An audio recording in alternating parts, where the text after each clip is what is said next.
Hello everybody, going to do a Facebook Live here. There's going to be Q&A at the end. I'm going to give a little bit of a presentation on world events as of this week, other issues, and then I'm going to open the live up absolutely to Q&A for everybody. Any question you have, I have lots of messages. I even have my Facebook. It's been a long week at work. I finished my work week. It's all good. I've secured my employment here in Ontario, so it's kind of a start over. I switched from nights to days as well too, but we're going to get into world events now. And then following that, if you have any questions relating to anything, I'm going to entertain Q&A as this goes on. It should be a pretty good day actually, because it is the weekend. It's Saturday. We'll see who all joins in. But I'm going to start with Russia. Specifically Russia, a lot of Russian news this week. Breaking news actually as of yesterday. Russia signed on with Pakistan. They're doing an 1,100 kilometer gas link pipeline from Russia to Pakistan to ensure that they have natural gas from the vast regions of Russia, 85 of them. They're going to transport through and down into a hub out to Pakistan. So it's a major deal, and why I talk about it is Canada. Canada, massive resources. We all know of the Great Lakes in Ontario, Quebec, and somewhat Manitoba regional divide there, but the Great Lakes, a massive, massive area of water.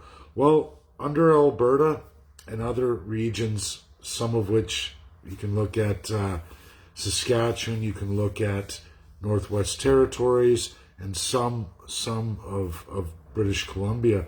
But the reality is, it's like a Great Lake of natural gas in Canada. Out west, Alberta predominantly holds that, down south.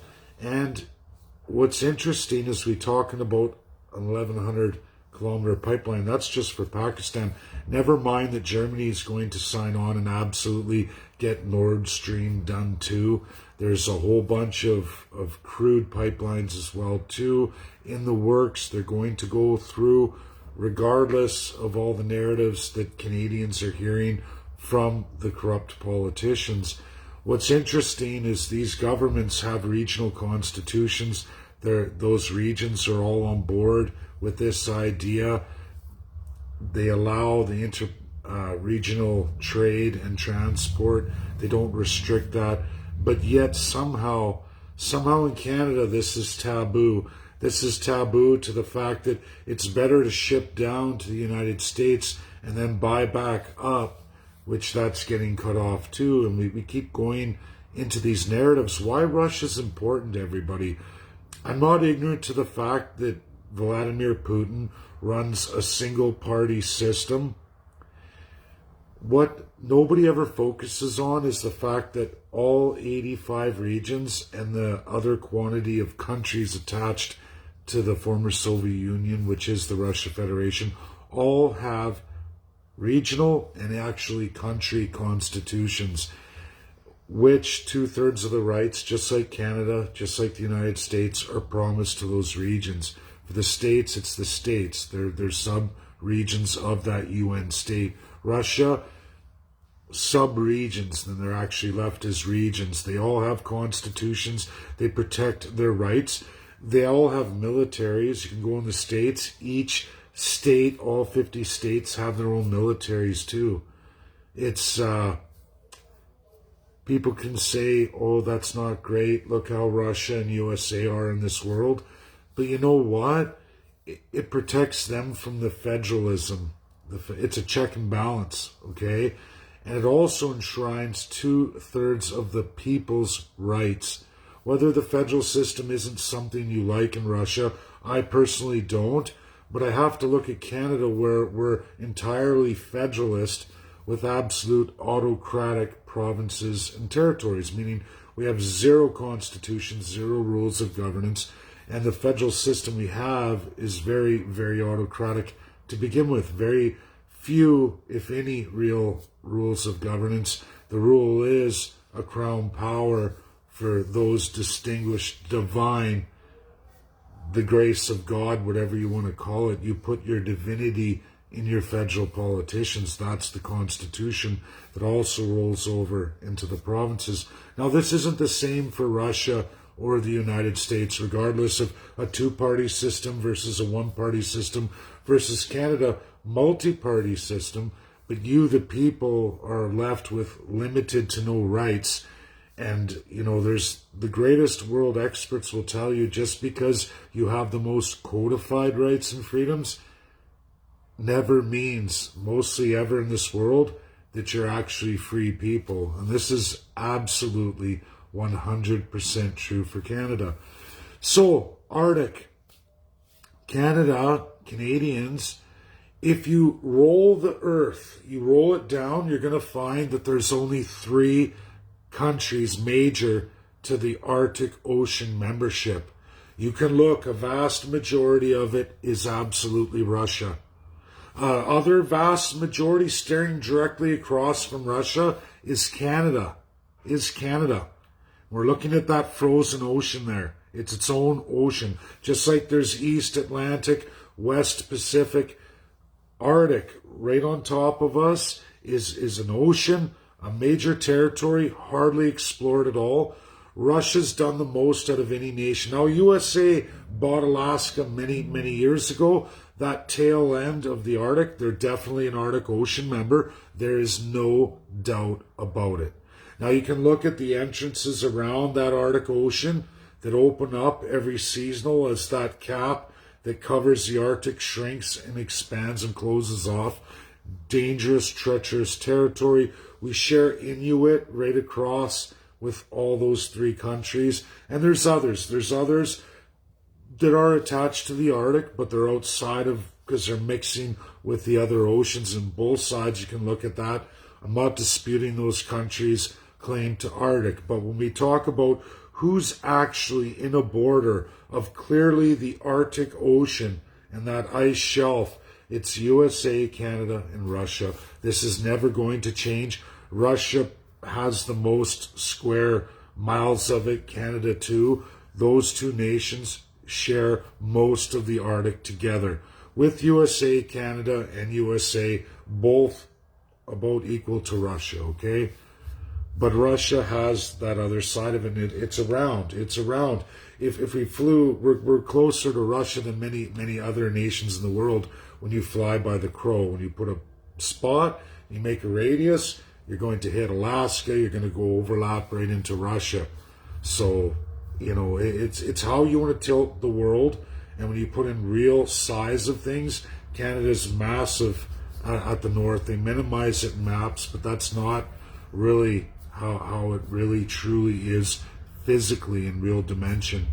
So I went to the last Arctic Oceans Conference live. It was about 3 years ago now. I was the only one in any political field besides, of course, the Green Party. USA was there, France was there, Russia was there. I gave a presentation, asked a bunch of questions. Unlike the rest of the radical environmentalists, I got into real narratives, economics of it, working together as countries. And you know what? I got invited to dinner that day, and of course I accepted as a new kind of guy. Yes, Norway was there, and so Canadians know. Do you know we only get around in the Arctic via Norway? We don't have our own vessels whatsoever. We rely on Norway, a country tremendously smaller than us, but they're the ones who navigate that for us. They're the ones who deliver our scientists to the one little science base we have. Now, Russia has completely utilized the Arctic. They've done more than anybody. Even USA with just Alaska through their federally has done more than Canada ever has. We don't have hardly anything by any kind of infrastructure whatsoever for the Arctic Ocean, which we're a clear member. We're a majority of the region. Russia's not disputing that. I can guarantee you all that. I never ever heard that, saw that. China, France, they're not Arctic Ocean members. It's not right for them to speak. There's 22 nations that want to get involved with the Arctic, but they're not traditional Arctic Ocean members, okay? Whether we like it or not, Russia's always going to be our Arctic Ocean player, and so is USA. That's a fact, Canada. And we have to look at that, regardless of what politicians say. We have to work with Russia and we have to work with USA. We have to. They're a UNSC member.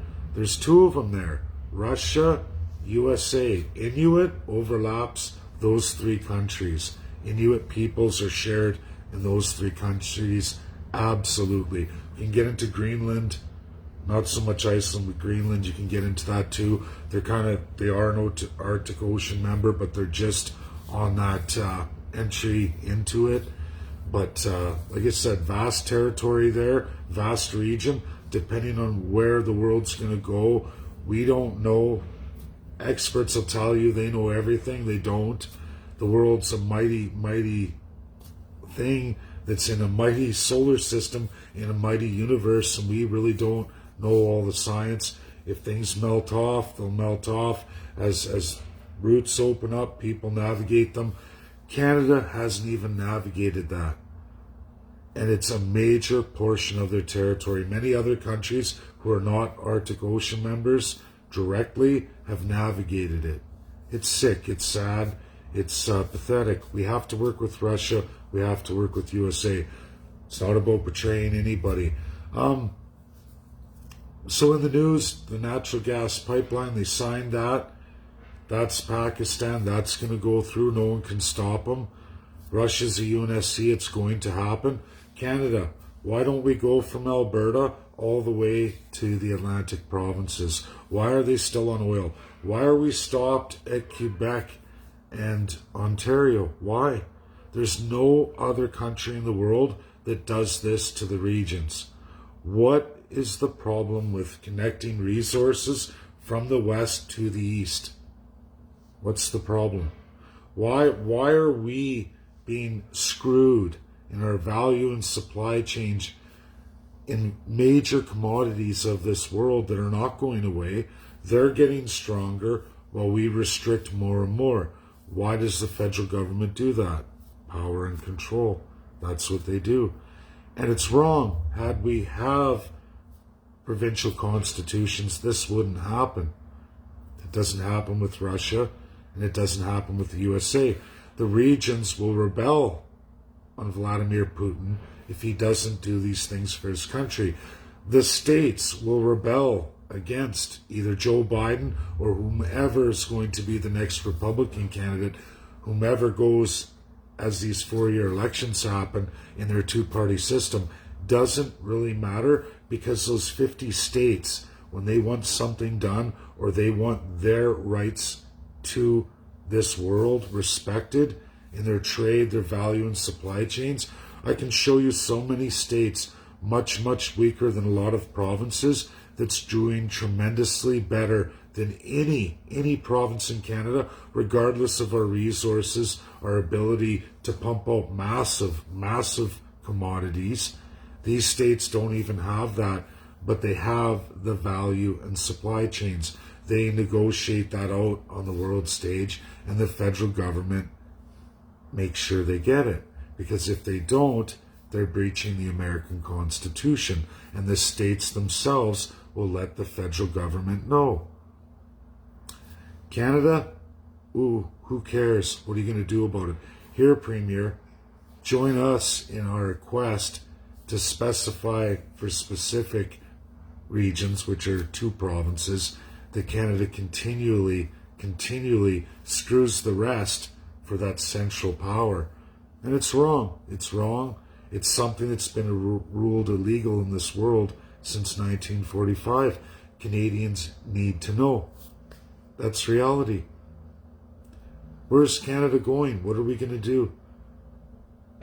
It seems that people think that we should just continue forward in a broken system that's supposed to somehow, right itself right through an election cycle, but never do we address any powers of our provinces, any enshrined rights for Canadians or the will and drive in business to allow that to flourish out on the world stage. This isn't about globalism. This is about your absolute sovereignty that Canada restricts for all Canadians. People tell me about China. Look around in your home. Canada running off the mouth about China. Look at all the products in your home. All from China. All from China. Look around. I don't see Canada shutting that down. I don't see the massive ships and containers coming in west and east from Leo Young. They just keep coming in. Billions of tons shipped across trains to every region. Nobody says nothing about that. And you say you're going to take on China. Oh, China's evil, China's bad. This 31 deal signed, cemented, certified. That value chain's in. There's nothing we can do about it. Look around your home. You're all buying Chinese products all over the place. Look under the hood of your car, you're going to find even Chinese refurbished parts. That's how sad it is. And then people scream off, oh, we're going to do this, we're going to do that. No, we're not. And yet none of our governments are. They're tricking you into believing that somehow something's going to change if you elect a liar, and that liar is only going to go with status quo. That's reality. They're all liars. Every single political party. You, the domestic Canadian, come last. That's how Canada operates. And they're going to continue to lie to you because politicians are allowed to lie. Russia's never going away. Never. USA's not going to war with Russia. Russia's going to continue to make deals all over the world, securing their value and supply chains. And there's nothing anyone's going to do about it. Same with China. Same with France, UK, USA. When Canadians shoot off and they say, oh, we're not going to do this, all you're doing is angering those countries who hold your value and supply chains. And then they punish you in tariffs, sanctions. Then your government's forced to restrict certain businesses. You think that's by accident? It's not. That's the ultimate corruption of our government. So now we're going to get into Q&A. I hope this little talk opens some eyes. Look at the news. Look what Russia's doing. Germany's next. That's happening. But I'm going to scroll through and I'm going to see what people have for questions. If it will scroll now. Why is it not scrolling? Oh, here we go. Watching. Let's see. Somebody sent an Instagram, which I can't look at right now. Humboldt, Saskatchewan. Hi, Cheryl. The Native Party. Native HRI Party. Don't know, I can't look at links. You have to ask specific questions. Hi, Mark.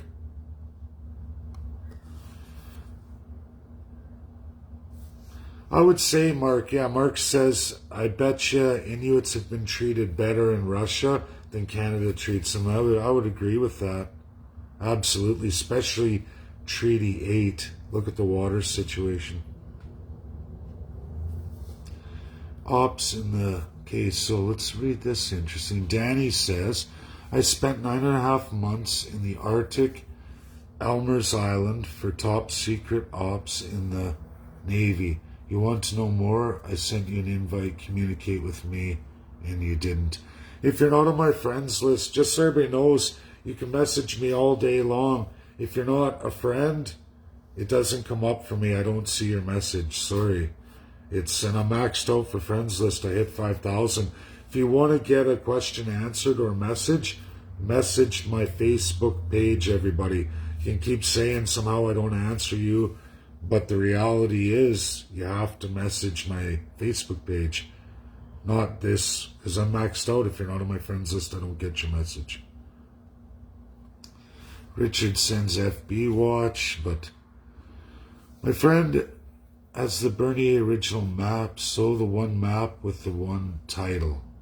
Okay. Yep, we should, but we should have their cooperation of the territories.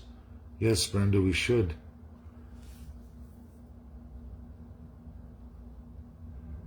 Yeah, Kimberly says Canada seems to be off the radar, not like anyone ever mentions Canada when talking about world issues. No, it's true, Kimberly. What's even worse, when I go on UNSC events, I'm the only Canadian there unless I invite you, my followers, when I get an invite. And the other thing is Canada seldom represents itself.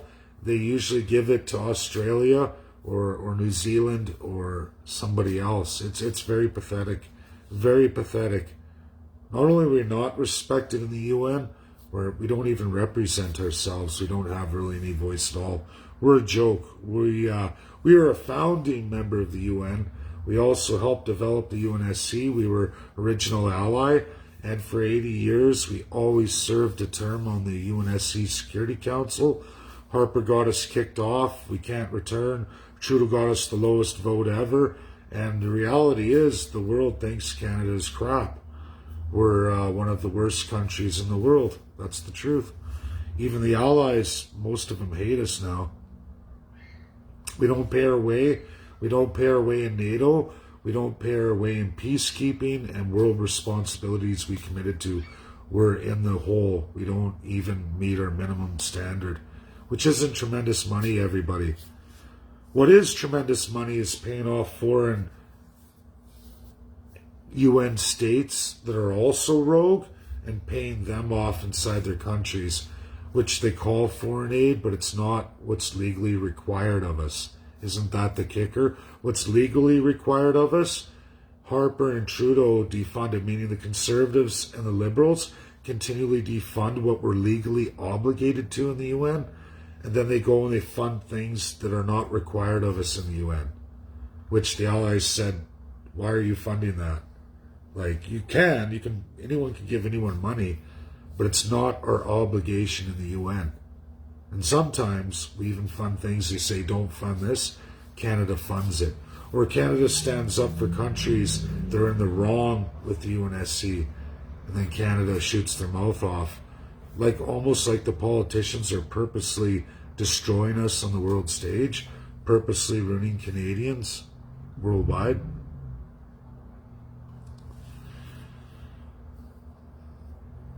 Yeah, Kimberly says if China cut Canada off from supplies, then the average citizen would really know how much we rely on them for clothes, foods, parts, etc.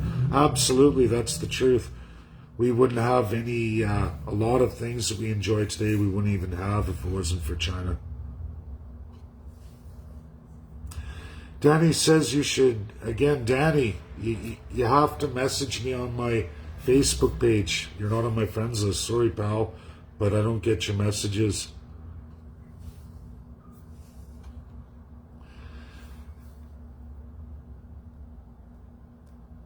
CJ Fast says, do you agree with Danny Force that Canada hasn't been a country since 1901? CJ, the problem with David Force, Doug Force, he has many aliases, is he keeps trying to go with a narrative that isn't legal in the world. The world doesn't recognize anything he says because it's hogwash. I get what he's trying to do, but the way he's going about it is a fraud. It's an absolute fraud. Canada most definitely does have a constitution. The issue is it's a shitty constitution. Do we operate as a country? Not a legal one in this world, that's true. But it's up to you, the people. We have to stop blaming or creating narratives that are far-fetched and fake. We're not allowed to write our own international laws. Anyone telling you that is an absolute fraud and liar. I'm sorry, everybody. You don't control your value or supply chains. You either follow the world laws or you're going to be forcibly subjected to them. That's reality. I try to be nice about this, but Canada only gets worse because we stay ignorant and we let people come up with ideological arguments, fake narratives, fake fraudulent narratives, not one world expert behind them, no legal experts, and none will join them. Why is that? How come I have so many? Well, why do I have so many? I'm a welder. Sure, I graduated economics many years ago, but the reality is I go out on that world stage, I look at things as they are. I learn from the best of the best. I don't create fictions. I go looking for truth. I find the truth and I back it up, verified. Canada's broken. We've always been broken. 1901, Queen Victoria, whoopee-doo. She was a colonial. Still celebrated Queen's Park, Toronto. Biggest grouping of federal ridings. They still treat it like we're 1901. That's where it all ends. That's the big celebration there. They go up to 48. People talk about Westminster in the 30s, 31. Whoopee. We still had UK Governor Generals and Lieutenant Governor who were Her Majesty over this country, over your politicians, up till 1952. People, you can choose to learn the truth, accept it, because it's backed up by all world experts. Canada is a country, registered, recognized worldwide. We were one of the allies of World War II. We were one of the founding members of the UNSC. We didn't get permanent status, but we were a founding UNSC member. We've just been kicked off as of Harper, 2008. We haven't been back since. Trudeau got us the worst vote in history. What does that tell you about the Conservative Liberals? Not that NDP, Green, Maverick, Bloc, the rest goes on and on, aren't all corrupted by absolutely the Crown, or if not, will be within a majority federal government. They will all get corrupted, as they get corrupted in every province, because they have full control of Lieutenant Governor and Governor General through the only Her Majesty, whomever you elect Prime Minister. Liberals know of this the most because they've been elected the most. Conservatives know of this the most because they've been elected second most. Nobody else has sat in the Crown position of Prime Minister. It's only been Liberals and Conservatives. But every party's corrupted. Provincially, they've all had the Crown at some point. They've all controlled it. They know exactly what it's all about. And they keep that all from you. 1952, officially King George removed UK absolutely from all Crown positions in Canada. That was the last year.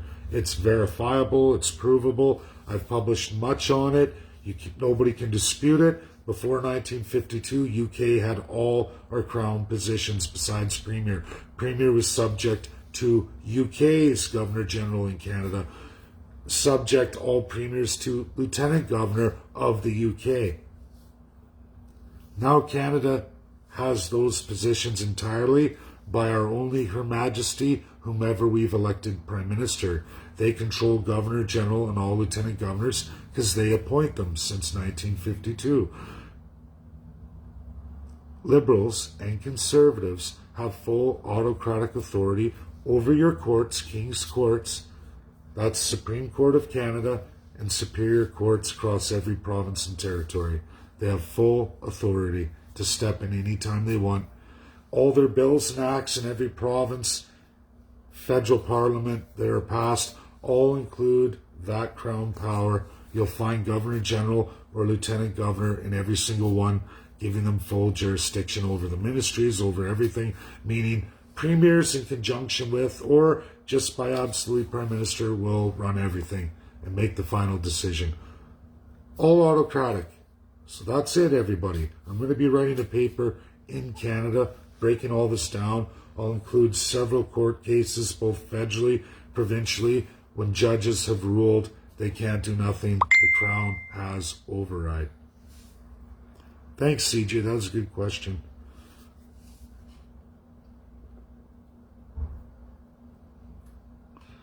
Okay. I meant, do you think territories give their consent? Brenda, it doesn't matter if a territory or provinces gives consent or not. Federal government can override through Governor General and Lieutenant Governors. That's it. There's nothing a Premier can do. If the Premier doesn't win Lieutenant Governor and Governor General, they're done. And we see that Alberta's a prime example. Doesn't matter what's promised to you constitutionally, the Crown override will take it all away. And Jason Kenney doesn't want to get taken away, so he goes with the Crown. He's a federalist. There's lots of them. He's not the only one. He's just one of the worst. And then Greg says, what do you think about the 215 native kids found in mass grave? Well, I know there's mass graves in BC. I'd have to look at that because some people publish different truths and some people don't. But if they were talking residential schools and graves from that era, yeah. But if we're talking like recently, I don't know about that. Sorry, guys, but I don't see a valid thing that's recent on that.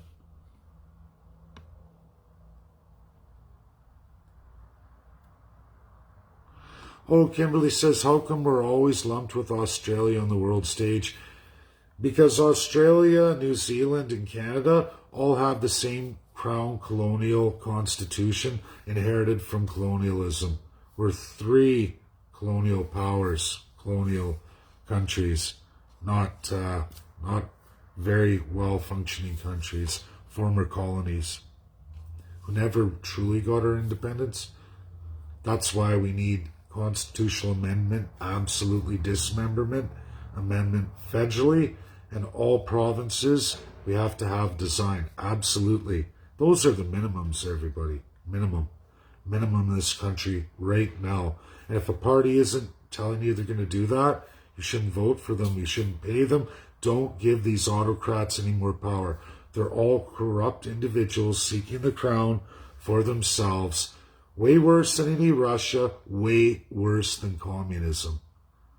The illusion of democracy, the lie of democracy. We don't have any democracy.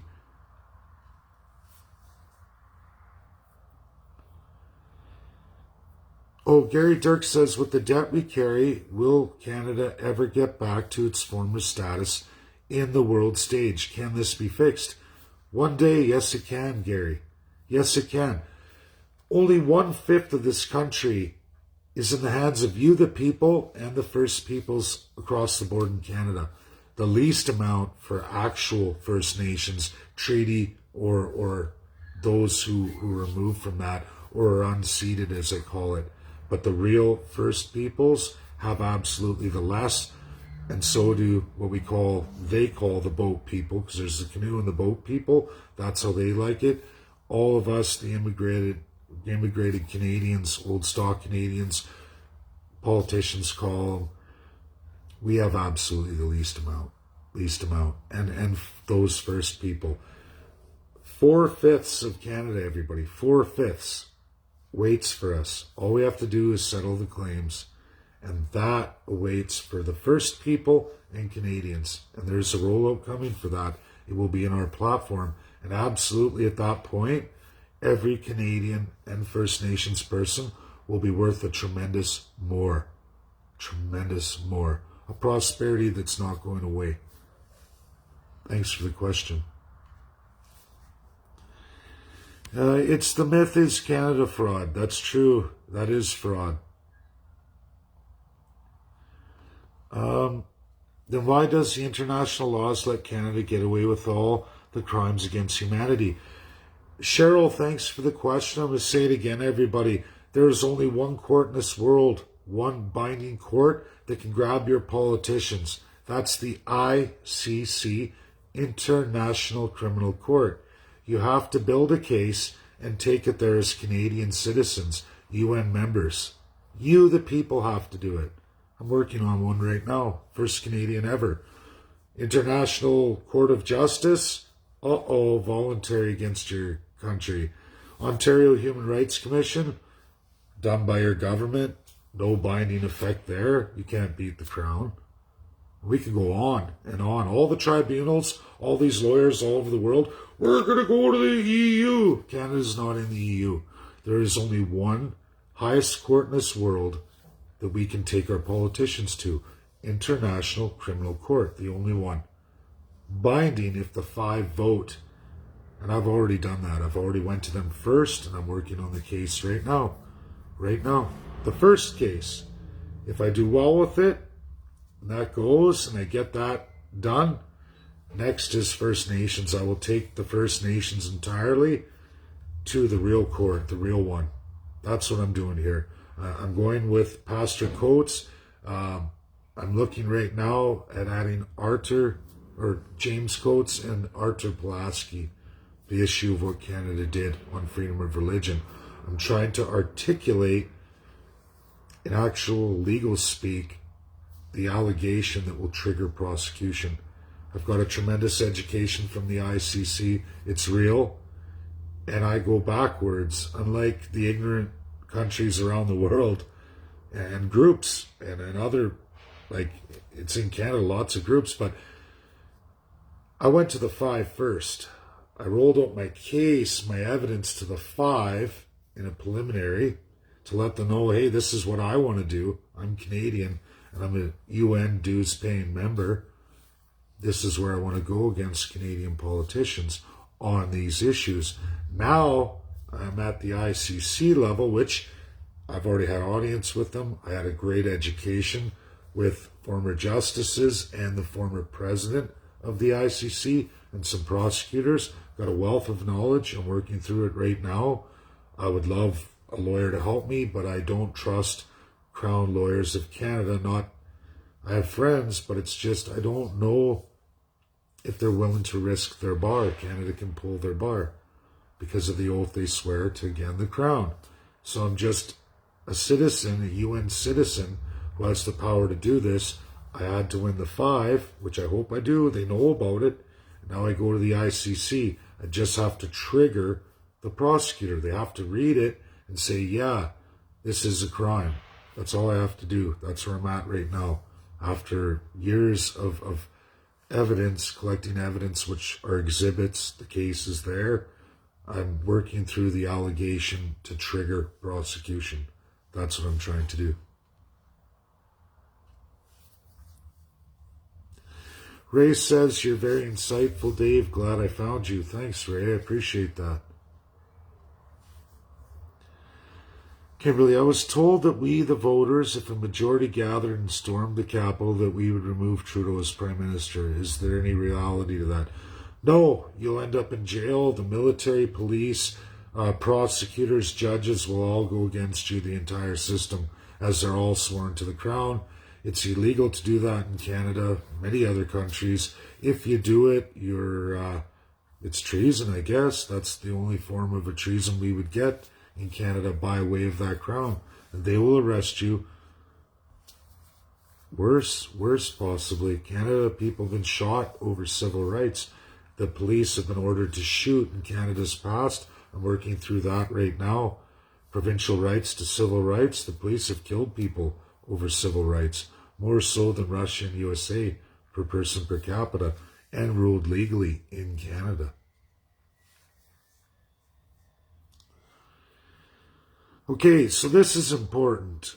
Taylor Murray, why are you seeking help from the very institution who wants to destroy our way of life, the United Nations, UN, the Great Reset, aka the NWO? Taylor Murray and everybody else. You don't know what you're talking about in the UN.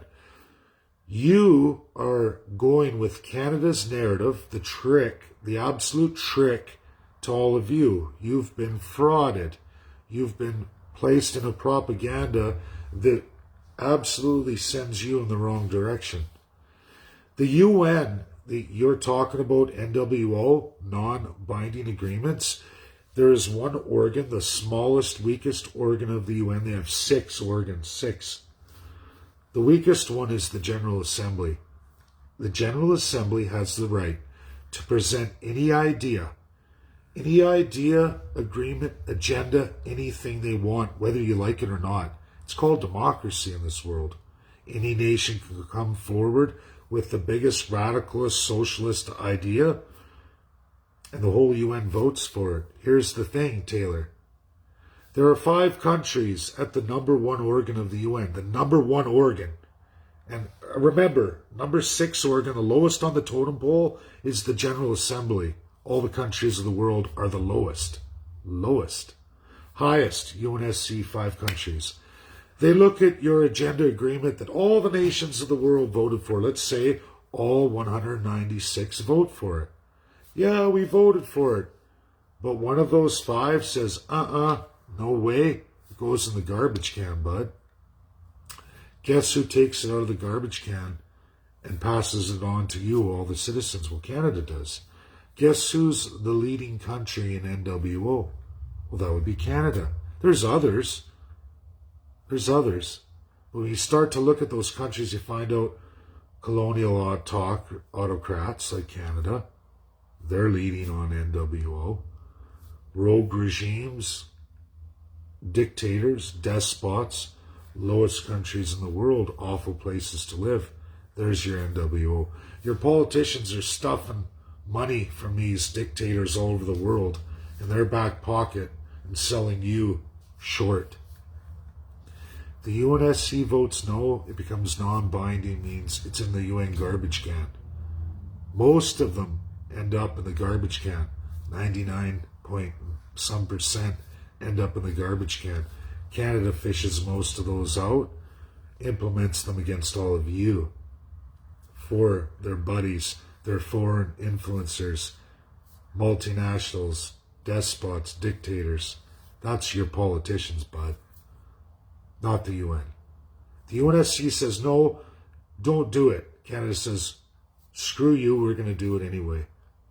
We have sovereignty over, we have complete power and control over our people. There's nothing you can do about it. There's no Canadian smart enough to go on that stage and challenge Canada with the five in the highest court in the world to change it. No politician in Canada has ever come forward to give you, the people, the power. They run in full autocratic crown power. Everyone you elect, doesn't matter which party. They get elected, I make all the rules, I make all new bills. 2 or 3 items, they campaign for you, they talk, you're all happy about it. Meanwhile, they pass 185 during their 4-year reign of terror, federally, provincially, territorially. And they steal everything you got. Everything. Little by little, they're chipping away at your children, your grandchildren, your great-grandchildren, you, your family. They're taking from you every election. They laugh. They laugh that, boy, these Canadians, they're some easy, aren't they? They allow us because we're institutionalized. We don't even have a soul. We don't have a constitution of soul, not in the provinces, not in the territories, and a very limited federal constitution. We have one. It may be illegal in this world, but we have one, and it's fully autocratic, meaning you're not there. Your politicians are there, not you. You're a third-class nobody. You're not even listed. Same with the First Nations. You're not even listed. The Charter is a promise. Monarchies have been doing this for 900 years. The king says, oh, here's all your rights and freedoms. Everybody's happy, except for the king gets to decide how those rights and freedoms are administered, meaning you don't have any at all. And the king can pull it back anytime they want. They don't need any justification. They don't need any vote. They don't need any say. They just use a provincial leader, one or all of them or whatever. Doesn't matter. That's crown corrupted colonialism. It's what led to World War II, guys. World War I. War of Colonials. Okay, Vaughan Lambert. An interesting case of censorship involving the elites using government to suppress free speech through trusted Twitter partnership. Seems India has the same thing going on in the world. Yeah, I would agree. Shiva, I wouldn't trust him. He lied about his case. He's a liar about his case. I don't trust Shiva at all. I think FB is messing with your feed. It's obviously don't like the wisdom you're sharing. I don't know. I'm in Toronto. It's crappy 4G here. They have a way weaker system infrastructure than out west. I can hear anything now. Not sure.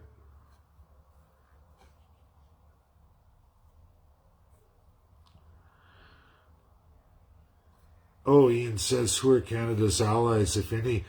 Well, UK, France, but so they say, but we're only allies with people when we give them what they want.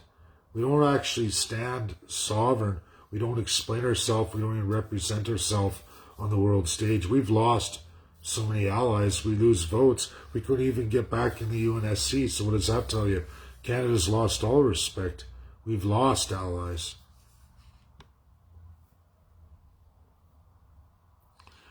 Dean and Bobby Norman say they're joining the party soon. That's great.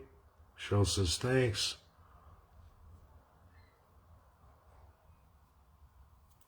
Yeah, Mark's right. Nobody has taken a case to the ICC in Canadian history. I'll be the first. That's the plan. So then, follow up, then why does the international laws let Canada get away with it? It's all about sovereignty. Whatever sovereignty you choose, they don't wipe our bums. They don't come to force their will on you. That's another lie. The blue helmets aren't coming.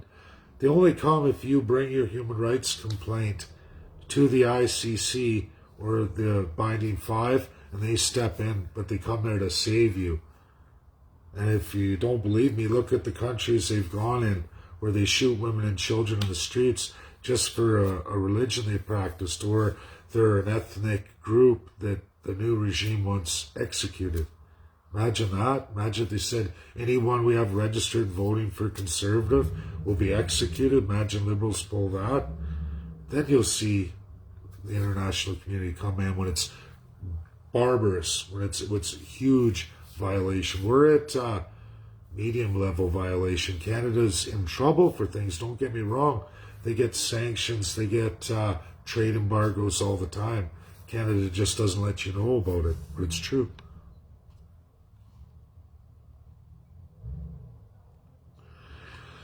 Yeah, CJ, it's just, I don't know about no Canadian lawyer is. It's just, I don't know if a Canadian lawyer tries to do that work, the government by rights can remove their bar.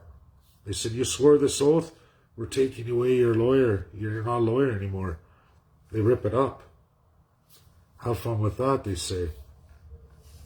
So yeah, it's bad.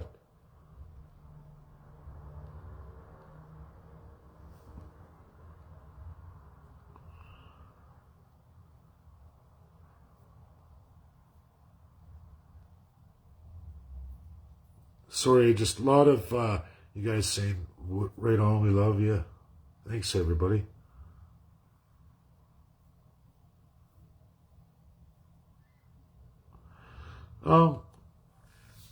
Rachel says, well, USA's against UNDRIP. Any country that basically has a stake in Indigenous violations is going to vote no on UNDRIP, but now Canada's trying to make its own UNDRIP. That's what's happening here, to try and bamboozle the world. It's non-binding.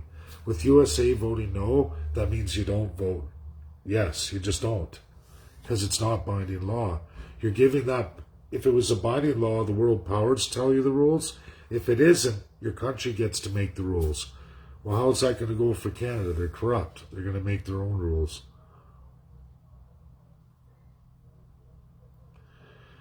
Yeah, agreed, Rachel. UNDRIP is part of NWO Canada, you betcha. Yeah, thanks, Dean. Tell Bob to reach out to Elliot McDavid. Roman Dildilo, I don't know. Oh, that girl? She's a fraud, Sherry. She's a fraud, I can tell you that right now.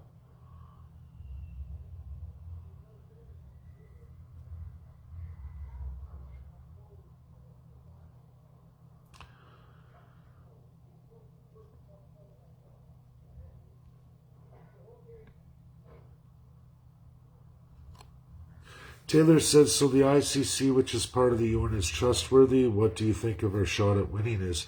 Well, I don't know, Taylor. I'm still working on it. I have to get it done right. I'm not a lawyer myself, so all I know is you can go on ICC, you can watch all their cases. They've put people to death. Where do you think Nuremberg came from? So they can put people to death. Of course.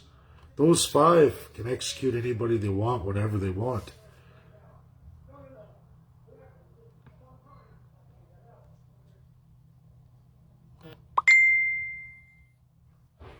Roxanne says, where do I send completed forms of those who joined the party, Dave, when we met in Mir? Dennis Chenard, Dennis Woodrich, Elliot McDavid. There's actually a lot of people. Twyla, Mitchell, There's lots of Albertans. Lots of Albertans. I'm working on Ontario right now. But yeah, reach out to them.